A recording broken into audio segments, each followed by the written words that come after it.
Bonjour les Vierges, bienvenue sur ma chaîne. Merci d'être là et moi je suis ravie de vous accueillir pour votre guidance du week-end du 22 et 23 juillet 2023. Guidance toujours générale, intuitive, donc ne prenez vraiment que ce qui fait écho en vous, que ce qui résonne. Vous laissez passer le reste. Je voulais revenir aussi sur cette notion de week-end, comme j'intitule mes guidances. Ce qu'il faut savoir, c'est que le temps, les énergies, c'est très très fluide. Donc le week-end, ça peut être avant, ça peut être après. Restez très très souple sur cette temporalité. Et surtout, mais vous prenez les messages qui vous arrivent quand vous entendez la guidance. Voilà, c'est assez important. Oui, pensez aussi à liker, à commenter, à vous abonner. Donc ça fait vraiment beaucoup de bien pour la chaîne. Ça permet de continuer à la faire grandir.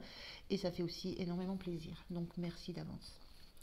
Alors voilà, on est parti pour vous. Je vais commencer par un premier message de l'oracle Histoire de sorcière. Je continuerai avec le tarot et je finirai avec deux messages conseils pour vous. Allez, c'est parti pour votre premier message, les Vierges.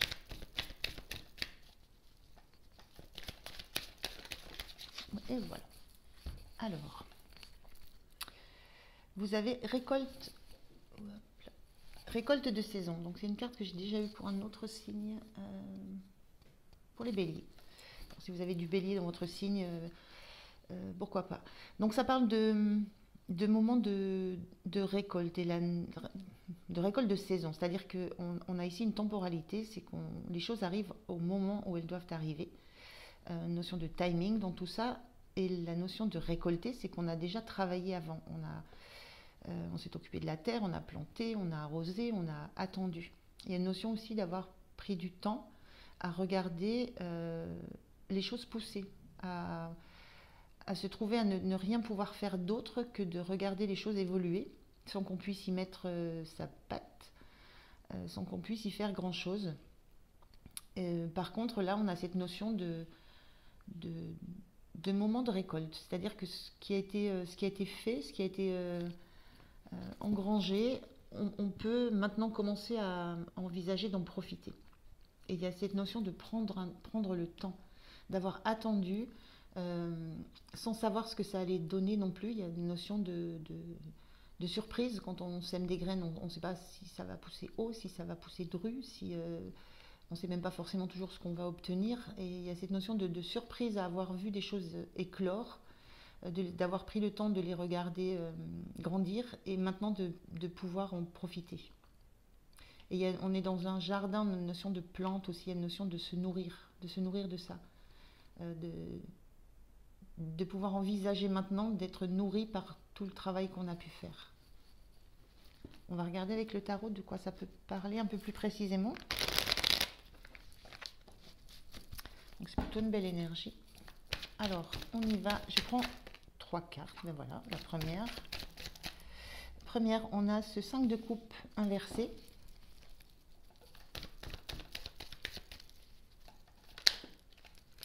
Cette deuxième qui sort un peu neutre, la reine de Renier, de Denier, la reine de Denier, pardon. B. Oh là, 2. Ok. Allons-y. Bon, alors, on a en dos de deck, on a le roi de denier. Roi et reine de denier. On a une notion d'abondance, mais avec les deniers, on a toujours une notion d'abondance. Là, on a une notion de couple abondant. Bon, voilà, je ne sais pas si ça peut vous parler. Euh, je vais revenir directement sur cette carte de 5 de coupe qui est inversée. Dans le sens où la 5 de coupe, on a la signification, c'est toujours qu'on n'arrive pas, il y a une tristesse, il y a quelque chose qu'on n'arrive pas à lâcher du passé, qu'on a trouvé bien, qu'on a trouvé bon, qui a été bon pour nous, mais qui s'est terminé, qui s'est achevé. Il y a la notion de ne pas pouvoir couper avec ça, et cette carte est inversée. Donc il y a réellement une notion de temps qui passe, de laisser des choses dans le passé et de pouvoir profiter maintenant de ce qui arrive, de ce qui est là. De notion de, il y a juste à lever la tête pour s'apercevoir que on n'a qu'à tendre la main pour attraper ce qui est bon pour nous, ce qui va nous nourrir, ce qui va nous nourrir le cœur, ce qui va nourrir nos émotions, nos ressentis, ce qui va nous faire du bien. On est dans le cœur, dans le ressenti, ça peut toucher une relation, ça peut toucher un projet, ça peut toucher un travail, ça peut toucher quoi que ce soit, hein, ce que vous voulez, mais qui vous fait du bien. Et il y a cette notion de, voilà, le temps du passé est révolu. On peut se tourner vers l'avenir. Avec cette reine de denier qui est en position neutre, cette reine de denier, elle se pose en hauteur. Elle a à ses pieds de la richesse, elle a quelque chose qui est très fertile. Forcément, on a ce lapin qui est là. Le lapin, on est bien dans le côté très fertile, hein. Et il y a une notion de faire les comptes, voilà, d'analyser, de faire les comptes, de faire un bilan. Il y a toujours une notion de bilan avec cette image de reine de denier. En général, c'est la mère nourricière du tarot, celle qui peut nourrir les autres parce qu'elle est très nourrie, mais là, on a cette sensation de prendre un petit peu de hauteur sur la richesse qu'on a, sur l'abondance, sur la notion de fertilité qu'on peut avoir. Alors, elle est en position neutre, voilà, c'est simplement un fait. Et on retrouve avec ce 7 d'épée et ce jugement inversé, il y a une crainte. Le 7 d'épée, c'est on a toujours besoin de regarder derrière son épaule parce qu'on craint. Il y a une notion de secret, c'est sombre ici, on n'est pas en sécurité. Il y a une insécurité par rapport à une entrée dans la lumière. Alors je dis ça comme ça, mais il y a une insécurité par rapport au fait d'accepter des étapes qui amèneraient à peut-être une prise de conscience, peut-être une entrée dans quelque chose qui est très très clarteux, très lumineux, mais dont on ne voit pas du tout ce que ça pourrait être. Voilà. On retrouve ici ce gros soleil, hein, qu'on a du mal à voir, mais qu'on commence à pouvoir regarder avec cette carte inversée. Donc il y a une notion ici de bilan, de compte à faire sur la richesse qu'on a, l'abondance qu'on a, sur ce qu'on a envie de rendre fertile. Et cette sensation de faire un point entre deux choses, en fait. Elle fait un bilan du passé qui a existé et du fait de pouvoir se tourner vers un avenir beaucoup plus chaleureux, beaucoup plus solaire, en faisant table rase de ce qui n'a plus lieu d'exister du passé. Et à la fois le bilan sur les peurs, sur les peurs, les angoisses justement d'entrer dans cette lumière, d'entrer dans un avenir beaucoup plus lumineux, et surtout des peurs, des doutes, des angoisses par rapport à une certaine élévation et un travail à faire. Il y a un petit peu tout ça dans ces cartes. Donc il y a cette reine de denier là qui fait les choses entre cette abondance, cette fertilité, entre ce côté et ce côté. Voilà. Qu'est-ce que ça va donner? C'est comme si on mettait, voilà, je donne souvent l'exemple, on met du plus, du moins, du positif, du négatif. Qu'est-ce que ça va donner si j'accepte de me tourner vers l'avenir? Qu'est-ce que ça va donner si j'écoute mes peurs et si je n'ose pas, parce que cette carte était inversée?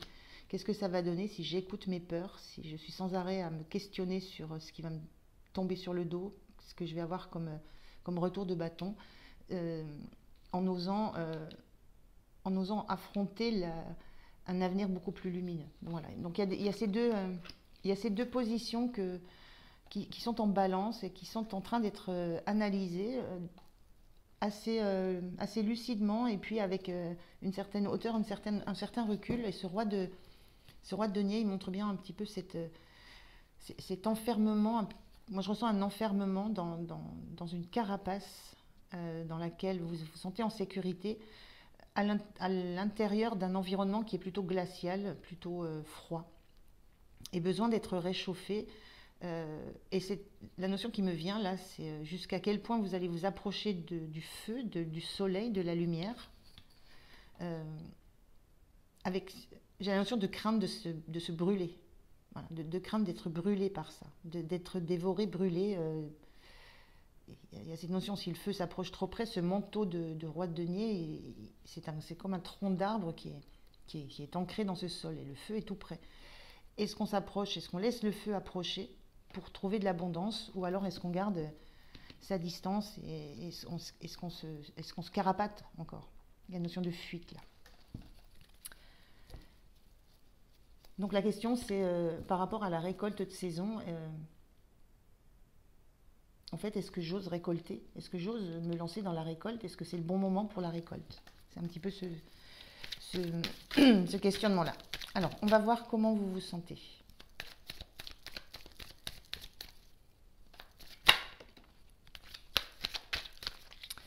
Alors, on a ce 6 de Pentacle et en dos de deck, le roi de coupe.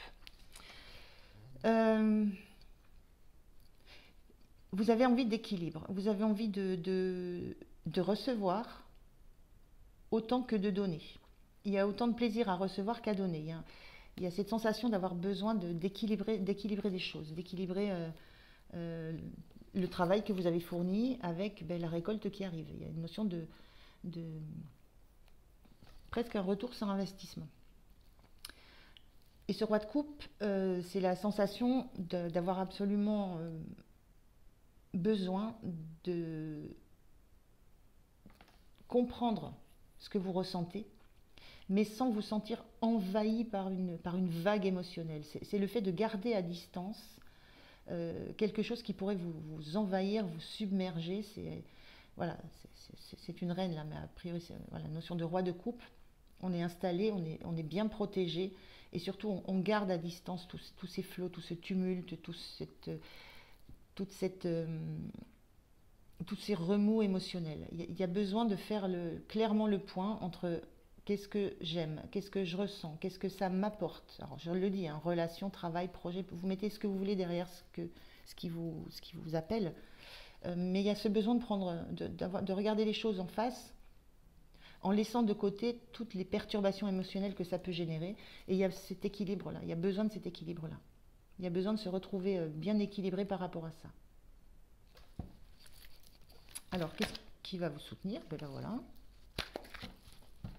Ce qui va vous soutenir, c'est le valet de coupe inversé, c'est-à-dire ce qui va vous soutenir, c'est de ne pas vous faire d'illusions, c'est de ne pas ne pas partir dans des suppositions, de ne pas partir dans des choses réelles ou pas, de ne pas partir dans l'imaginaire, de ne pas partir dans des suppositions, de rester bien dans le côté concret de ce que vous voulez. Il y a une notion de rêve dans le valet de coupe à l'endroit, une notion de rêve, d'illusion, de grand espoir de ce qu'on va trouver sans en savoir du tout la contenance.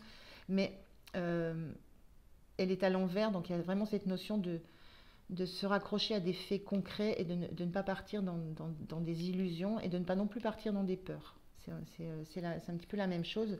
Et ce qui va vous aider, c'est à un moment donné de décider. On voit cette femme-là qui met un pas en avant et qui décide de prendre la route, de prendre un chemin, qui décide de se sortir d'une certaine routine et qui... Alors je dis souvent, elle prend son bâton de pèlerin et elle y va, c'est la notion de se diriger, d'aller vers. Voilà. Ce qui va vous aider, c'est de faire un pas, un premier pas, de saisir une première opportunité, d'être prête à ça. Voilà. Sans vous faire... sans vous faire de film, en fait. Sans vous illusionner, sans vous faire de film, sans avoir imaginé le meilleur ou le pire. Voilà, on est bien dans cette notion de... On se pose pour faire un bilan, pour vraiment cadrer les choses avec un recul, avec beaucoup de recul, beaucoup de hauteur. Et on est bien dans ce besoin d'être en équilibre, concrètement dans un équilibre entre ce qu'on imagine et la réalité de ce qu'on peut faire comme pas en avant.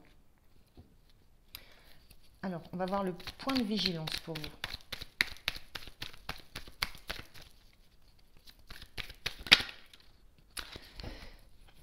Point de vigilance, on a le fou qui sort de façon neutre comme ça, ou neutre comme ça, peu importe, de façon neutre. Le point de vigilance, c'est cette notion. Le fou, c'est cette notion d'abandonner un espace confort, sécure, pour se lancer dans le vide. Et à l'inverse, quand il est en notion mal aspectée, moi, ce qui me renvoie toujours, c'est qu'on a besoin d'une certaine sécurité. On veut bien se lancer dans le vide, mais avec un parachute. Voilà, toujours avoir un pied rattaché à là d'où on vient. Donc, le point de vigilance, c'est... En ayant ce fou un peu neutre, c'est accepter qu'à un moment, il va falloir faire un pas dans le vide. On a cette notion de pas qu'on avait juste avant. Le point de vigilance, c'est ne pas se refuser un pas en avant sous prétexte qu'on a beaucoup trop de peur ou d'angoisse. Ne pas, ne pas non plus se couper complètement de là où on est. Il y a cette notion d'instant présent euh, auquel il faut faire attention. C'est ne pas s'ancrer dans le passé et à la fois ne pas se jeter dans l'avenir sans garantie. On voit avec le denier, il y a un besoin concret de garantie, de choses qui rassurent. Enfin, la matière, l'argent, la pièce, la possession, ça rassure. Il y a une sensation d'être rassuré par ça. Il y a un besoin de ça. Il y a un besoin d'être rassuré par quelque chose qui est dans la matière.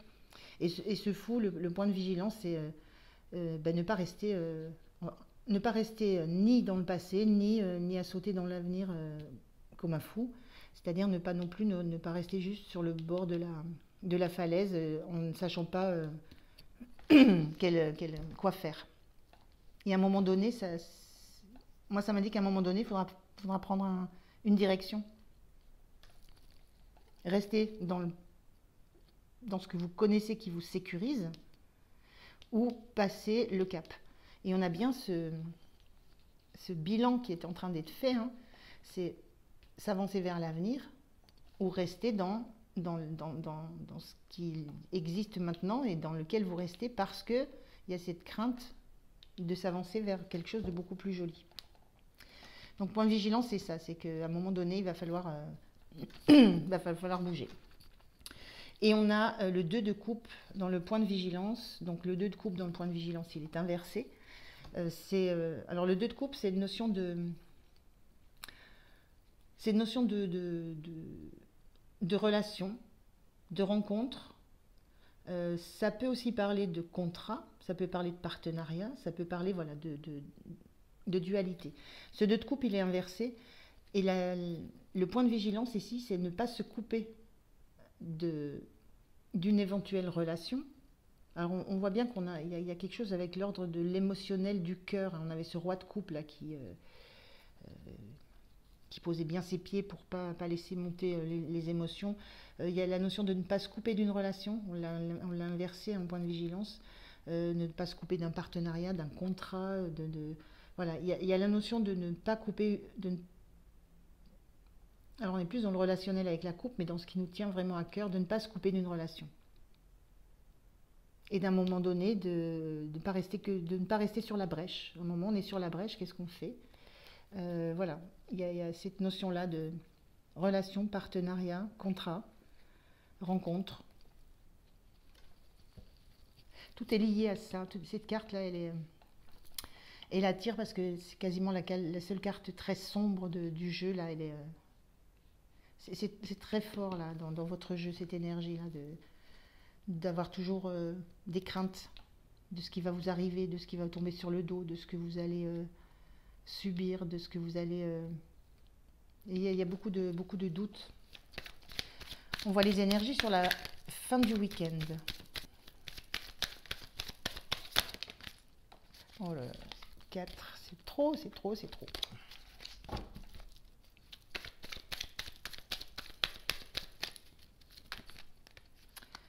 Et bien, je vais prendre celle-ci. Alors, elle est comme ça. Je vais la prendre comme ça. Et on a cet as de bâton. Fin du week-end, il y a encore cette indécision de l'as de bâton. C'est la nouvelle opportunité dont on se saisit. C'est la nouvelle chose qui nous plaît, qui nous passionne. C'est se saisir d'une nouvelle occasion, de quelque chose de nouveau qui va être passionnant. Là, c'est en position neutre, donc c'est encore cette même indécision de se dire je prends pas, j'y vais pas, je signe pas. Alors, on a quoi en dos de deck? On a ce 6 de bâton. Et ce 6 de bâton, ça montre... Alors, théoriquement, c'est une carte de victoire. Moi, je ne ressens pas une victoire sur cette image particulière de ce jeu. Moi, je ressens simplement le fait d'accepter, d'accueillir. On voit une maman, ou pas une maman, mais une femme qui attend, qui accueille 2 enfants qui arrivent vers elle, joyeux. Et il y a cette notion soit d'enfant intérieur qu'on accepte d'entendre, d'écouter, d'accueillir, Et moi, je ressens le besoin, l'envie d'accueillir de nouveau de la joie, de la spontanéité, euh, une sorte d'innocence, une sorte de vérité. Voilà, et d'avoir besoin de ça pour être joyeux, de retrouver des relations simples, simples, sincères, sans jeu, sans... euh, ouais, c'est un petit peu ce qui me vient. Et avec ces 6 bâtons qui sont érigés là-bas, c'est comme s'il y avait eu des étapes passées. Voilà, on a planté des choses, on est dans le fait d'avoir planté des choses, il y a des étapes passées, et il y a ce moment-là, c'est beaucoup des épreuves les bâtons, hein. Euh, et il y a ce moment-là où on peut se poser et accueillir ce qui va être de l'ordre de la simplicité. Voilà. Il y a cette même position, on accueille ce qui va être ce qu'on peut récolter. C'est comme une récolte. C'est pas évident les vierges là. C'est pas évident. Il y a beaucoup d'indécision, de doutes, beaucoup de peur. On prend un message et en même temps on vous dit récolte de saison. Donc à un moment donné, c'est la saison. Si la saison passe, les fleurs fanent, les légumes pourrissent. Donc il y a tout ça qui est en jeu. Et voilà, est-ce que vous allez récolter? Est-ce que vous allez vous laisser aller à recevoir de la joie? Il y a cette notion-là. Alors, le petit conseil de vos anges.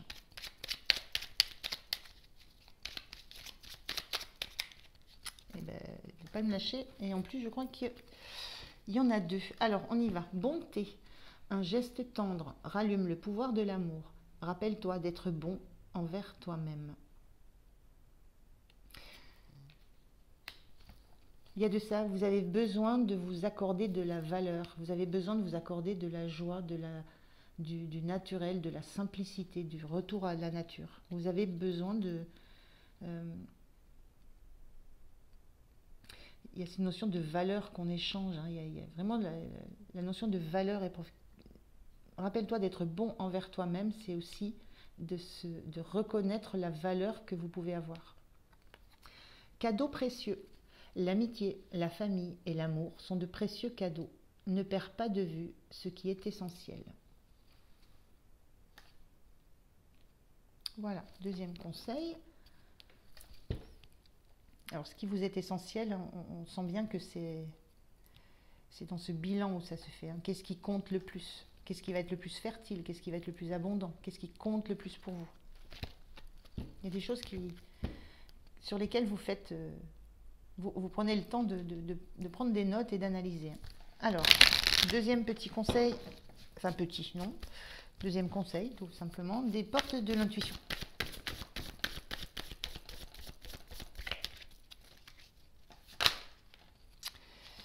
Purée, ben encore 2, allez. On a le ressenti. Ce que vous ressentez profondément et imaginez clairement a tendance à prendre racine en vous. On est dans ça, hein. Je vous avais dit c'est inversé, donc ne pas vous faire de fausses idées. Le ressenti. Et ensuite on a le miroir. Votre vie est un miroir formidable qui vous montre là où vous en êtes. Bon, ben on revient sur cette notion de, voilà, je me pose, je fais un bilan, je regarde là où j'en suis et vers où je me dirige. Voilà pour vous les vierges, les 2 derniers messages. Donc je vous remercie de m'avoir écouté, je vous souhaite un bon week-end. Je le redis, pensez à liker, à commenter, à vous abonner si ce n'est pas déjà fait. Je vous en remercie et je vous dis à très bientôt. Au revoir.